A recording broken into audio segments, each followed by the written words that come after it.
Ya, terima kasih Maria. Varian baru Omikron memang tidak bisa dianggap enteng ya. Setelah melandai sekian lama, grafik penambahan kasus positif baru bergerak naik sepanjang pekan lalu.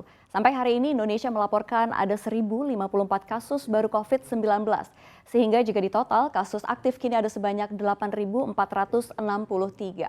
Dan hal ini perlu menjadi perhatian pelaku pasar ya, meski tingkat keparahan transmisi Omikron tidak berpeluang memicu lumpuhnya layanan kesehatan dan memicu masalah pandemi yang lebih besar jika berdasarkan indikasi awalnya ini, namun ada kekhawatiran pemberlakuan pembatasan sosial atau lockdown ini untuk menangani dampak pandemi seiring semakin menyebar varian Omikron ke berbagai penjuru dunia termasuk di Indonesia. Dan jika pemerintah kembali melakukan pembatasan mobilitas, tentu hal ini akan dikhawatirkan dan akan semakin memperlambat laju pemulihan ekonomi. Dan hal ini menjadi salah satu sentimen indeks harga saham gabungan yang ditutup terkoreksi 0,56% ke 6.665 pada sesi 1 hari ini.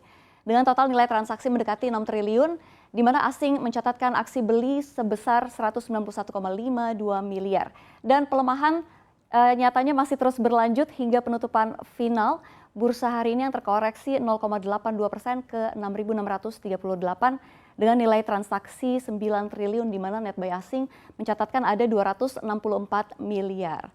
Nah, berikutnya yang ikut mempengaruhi sentimen pasar di awal pekan ini adalah rilis Badan Pusat Statistik yang melaporkan neraca dagang RI yang surplus 1,02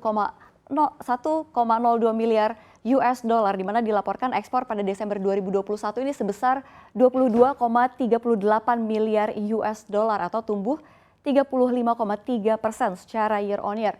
Sementara impor Desember mencapai 21,36 miliar US dollar. Hal ini naik 47,93% secara year on year atau kalau month-to-month ini 10,52%. Nah, dengan stabilnya neraca perdagangan ini tentunya akan meningkatkan kembali ya rasa kepercayaan diri para investor.